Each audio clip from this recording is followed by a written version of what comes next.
5 things जो आप अभी के अभी अपनी डेली रूटीन में इंक्लूड कर सकते हो, जो लीस्ट एफर्ट है और आपकी पूरी बॉडी को पूरा चेंज कर देंगे, आपकी पूरी हेल्थ को ट्रांसफॉर्मेशन जो दिखाते हैं ना, 2 मंथ्स बिफोर 2 मंथ्स आफ्टर, ऐसे ट्रांसफॉर्मेशन आप अभी के अभी अपने रूटीन के अंदर 5 चीज़ें डाल के अभी अभी कर सकते हो। लेकिन उसके लिए एक चीज़ है कि आपको प्रोक्रेस्टिनेट करना बंद करना होगा। प्रोक्रेस्टिनेट पे मैंने अभी 2 दिन पहले वीडियो डाली, वो देख लेना। प्रोक्रेस्टिनेट होता है कि आप काम ही नहीं करते, आप कहते हो अभी बाद में कर दूंगा, बाद में कर दूंगा, टाइम एक्सटेंड करते रहते हैं। वो आपको प्रोक्रेस्टिनेशन छोड़नी होगी, प्रोडक्टिविटी अपने रूटीन में लानी होगी। और वही प्रोडक्टिविटी के लिए 5 चीज़ें मैं बताने वाला हूँ। ये प्रोडक्टिविटी के लिए आपके रूटीन में ऐसी कौन सी 5 चीज़ें जो करते ही आपकी पूरी बॉडी चेंज हो जाएगी। तो स्टार्ट करते हैं। पहली चीज़, कोई भी एक्टिविटी करनी है। 3 तरह की एक्टिविटीज होती है, फंक्शनल ट्रेनिंग, रेजिस्टेंस ट्रेनिंग और क्या नाम है, कार्डियोवास्कुलर एक्टिविटी। कोई भी आपको 7 एक वीक के अंदर कम से कम 4 से 5 दिन एक्टिविटी करनी है। बाकी 2 दिन आप रेस्ट भी ले सकते हो। अगर आप बिल्कुल ही बिलो एवरेज लेजी पर्सन हो तो 3 डेज भी कर सकते हो। आपको बस करना है, कोशिश तो करो कम से कम। प्रोक्रेस्टिनेशन करना बंद करो, डूम स्क्रॉलिंग करना बंद करो, फेक डोपामिन लेना बंद करो। Simple as that. आपको करना है कि कोई भी एक्टिविटी करनी है। फंक्शनल एक्टिविटी क्या होती है कि आप अपने जो एंसेस्टर वाली एक्टिविटी कर रहे हो, जैसे स्प्रिंटिंग, मतलब कि 20 सेकंड के लिए आपको फुल स्पीड में भागना है, बिल्कुल फुल स्पीड में, और फिर 20 सेकंड रेस्ट लेना, फिर फुल स्पीड में भागना है। इससे होगा कि आपके हॉर्मोन स्टेबल हो जाएंगे, और तो और आपकी बॉडी के अंदर जो क्या कहते हैं, जो माइक्रो मसल है वो भी डेवलप होने स्टार्ट हो जाएगी, और आपका ये कार्डियो एक्टिव एंडोरेंस एक्टिविटी भी हो जाएगी, स्टेमिना एक्टिविटी भी हो जाएगी। दूसरी चीज़, रेजिस्टेंस ट्रेनिंग, जिसे हम वेट ट्रेनिंग भी कहते हैं, जो जिम में जो डंबल वगैरह से कर सकते हैं।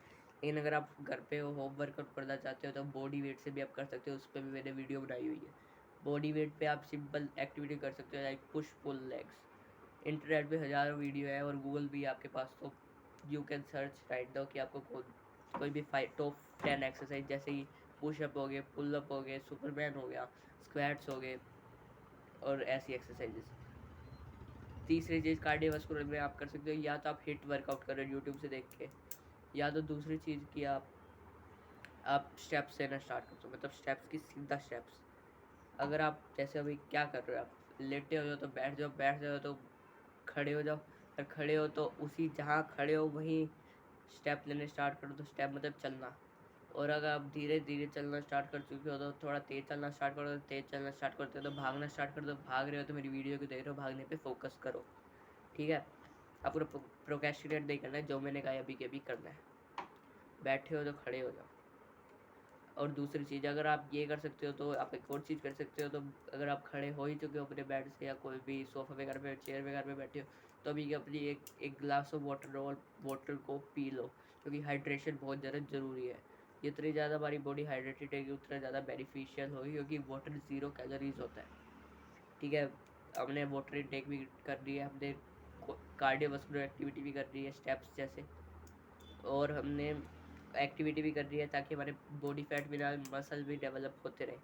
हमने हाइड्रेशन भी कर रही है। दूसरी चीज़ पे आते हैं हम, प्रोटीन इनटेक इंक्रीज़ करना है अपनी जो डेली डाइट में।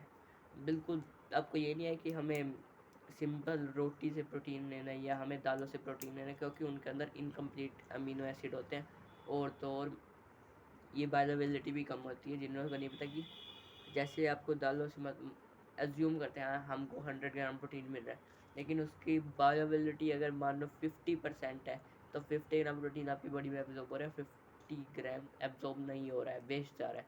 और उस 50 ग्राम के लिए हमने अपनी बॉडी के अंदर 1000 कैलोरीज इनहेल कर रही है। 1000 कैलोरीज मतलब 1000 कार्बोहाइड्रेट्स, मतलब ऐसे ही कुछ बनता है कि कार्बोहाइड्रेट ज़्यादा रेशो में आ गया और प्रोटीन कम रेशो में आ गया, जिसकी वजह से हो गया कि आपका माइंड स्लो हो गया, और बायोअवेलेबिलिटी कम है, तो कैलोरीज भी ज़्यादा हो गया, मोटे भी जल्दी हो गए, और तो और प्रोटीन की क्वालिटी भी नहीं होगी, क्योंकि वो इनकम्प्लीट अमीनो एसिड्स है। उसके लिए आपको कुछ करना ही है कि आप 3 चीज़ें कर सकते हो। या तो अगर आप नॉन वेजिटेरियन हो तो you can eat non veg, उसके अंदर हाई बायोअवेलेबिलिटी का प्रोटीन होता है। दूसरी चीज़, अगर आप एगिटेरियन हो, मतलब कि एग खा लेते हो और बाकी वेजिटेरियन हो, तो आप सिंपल कर सकते हो कि 2 to 3 एग्स, क्योंकि एक एग के अंदर 6 ग्राम प्रोटीन होता है। सिक्स सिक्स और सिक्स कितने होते हैं, 18 होते हैं। 18 ग्राम भी अगर आप नॉर्मल डाइट पे जो बिल्कुल ही नहीं खाते इंक्रीज़ करोगे 18 ग्राम, तो वो बढ़िया रहेगा। ठीक है, आपको खाना कितना प्रोटीन जितना हो सके खाना है, सीधी सी बात है। कम से कम खाने की जितना आपका बॉडी वेट है इंटू 1, कम से कम इतना खाना है। ठीक है, अब तीसरी चीज़ पे आते हैं कि कैलोरीज। आपको डे के अंदर अपनी मेंटेनेंस कैलोरी पूरी करनी है। अगर आप बहुत ज़्यादा मोटे हैं तो आप सरप्लस में नहीं जाओगे, आप डेफिशिएंट कैलोरीज में जाओगे। कैलोरीज कैसे कैलकुलेट करते हैं?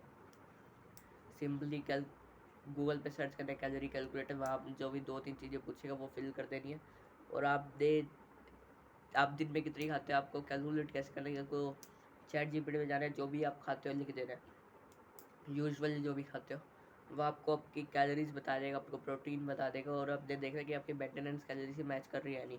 अगर कम है तो उसको थोड़ा सा इंक्रीज़ कर दो, वो भी थोड़ा सा ज़्यादा खा के। बहुत सिंपल चीज़ है। अभी के अभी अपने जो नेचुरल जो भी आपका रूटीन है, जो भी आपका लाइफ स्टाइल है, उसमें ये चीज़ें ऐड करोगे तो बहुत ज़्यादा बेनिफिशियल होगा। चौथी चीज़ पोस्चर।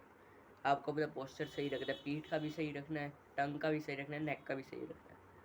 अगर किसी को पोस्चर को तो अपनी पीठ से नहीं कर रहे थे, लेकिन उसकी नेक कैसे होती है?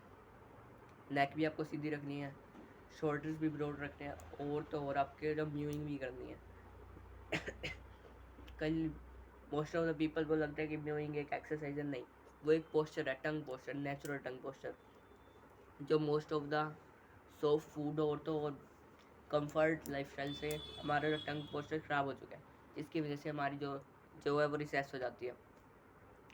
मैंने म्यूइंग पे बहुत सारी गाइड बनाई है, और 90% लोगों को म्यूइंग के बारे में पता ही है कि टंग को अपने पैलेट से टच करके रखना है। फिफ्थ चीज, आपको अपनी स्लीप इंक्रीज कर देनी है। एक डे के अंदर 8 to 9 आवर्स की आपको स्लीप रखनी है, जिसकी वजह से आपकी बॉडी जितनी ज़्यादा रिकवर होएगी उतनी ज़्यादा आपकी बॉडी क्योर होएगी, और आपको एक ही स्लीप शेड्यूल से चिपके रहना, जिसकी वजह से आपके हार्मोन स्टेबल हो जाए। और बेस्ट टाइम हार्मोन स्टेबल का होता है 10 PM to I think 6 AM। इसके बीच में आपको स्लीप लेनी, जिससे होगा कि आपके हार्मोन स्टेबल होंगे, आपकी बॉडी बेस्ट डेवलप होगी। अगर आप टीनेजर आए तो भी हाइट इंक्रीज के चांसेस भी बढ़ जाएंगे। तब तक ये take care, bye bye, dates और क्रिंज। तो इतनी क्रिंज चीज़ें मैं क्यों बता रहा हूँ?